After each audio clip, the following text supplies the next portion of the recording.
बहुत बहुत धन्यवाद। आज आपको एक नए हादसे से जोड़ता हूँ। अच्छी अच्छी बातों के साथ अपना हंसने का काम करेंगे।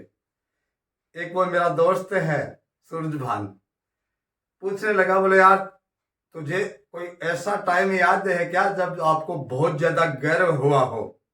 मैंने कहा भैया याद है मुझे। एक बार मैं बैंक की परीक्षा देने गया था और उस परीक्षा में मुझे कुछ भी नहीं आ रहा था। तो उसने पूछा उसमें क्या गर्व की बात होगी? मैंने कहा अरे पूरा तो सुन।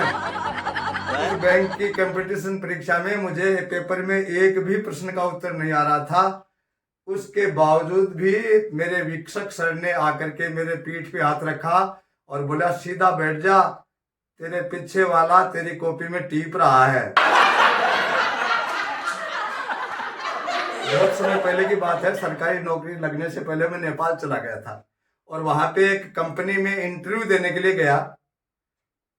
जब इंटरव्यू शुरू हुआ तो इंटरव्यू लेने वाले ने नाम पता पूछने के बाद पहला प्रश्न यही दागा कि आपकी रिस्क हैंडलिंग कैपेसिटी कितनी है, जरा बताइए।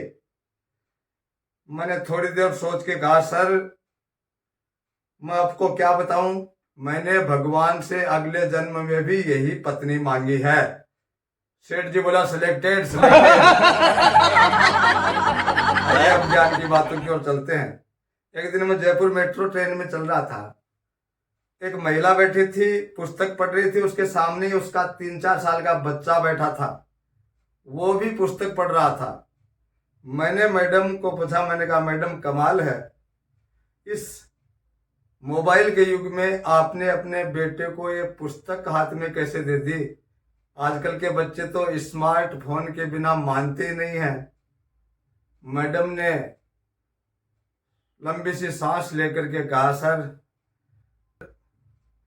ये बच्चे अपनी कहाँ सुनते हैं, ये तो अपनी नकल करते हैं। इसकी बात उसने नहीं बताई। मैंने कहा भैया, मैंने कहा मैडम आप सही कह रही हैं। मैंने कहा मैडम आप सही कह रही हैं।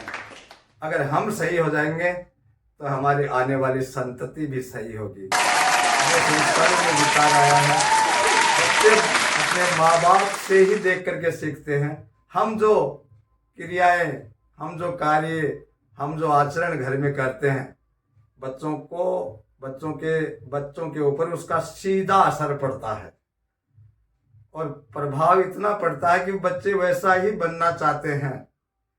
तो हमें ध्यान खुद का रखना चाहिए। अपने व्यवहार से हमें अपने आप को कंट्रोल करना होगा। अपने आचरण में सुधार करते हुए बच्चों के सामने नियंत्रण में पेश आएंगे तो ही हमारे संस्कार पल्लवित हो पाएंगे।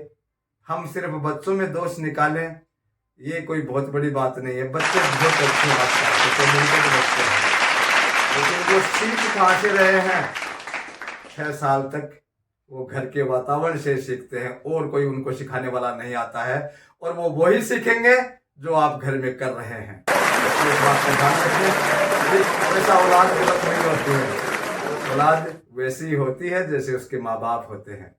और मैं इस नई पीढ़ी के बच्चों से भी कहना चाहूँगा कि सब कुछ करते हुए भी अगर आप ट्रैक चूक रहे हैं तो ये भी अपने लिए अच्छा नहीं है, क्योंकि हम एक ऐसे समाज से हैं, एक दूसरे का सम्मान हो, जिसमें प्यार मोहब्बत बांटी जाती है। हम ऐसे समाज में जी रहे हैं। और मेरे बेटों और बेटियों, जिस बाप के धोती फटी हुई हो, उस बाप का बेटा अगर ब्रांडेड जींस पहनता है तो उसका कोई फायदा नहीं है, उसका कोई फायदा नहीं है। और जो बेटा अपनी माँ से ऊंची आवाज में बात करता है, वो चाहे कितनी ही देवियों की पूजा कर ले, कोई मतलब नहीं है। इस बातें 4 लाइनों के साथ मेरी बात खत्म कर रहा हूं कि माँ और बाप ये कुदरत का वो उपहार है।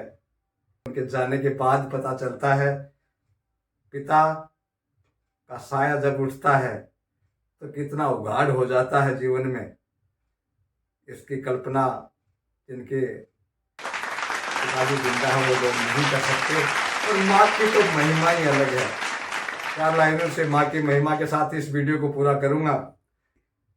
माँ ने हमको जन्म दिया और माँ ने ही तो श्वासा दी, माँ ने हमको शब्द दिए और माँ ने ही तो भाषा दी।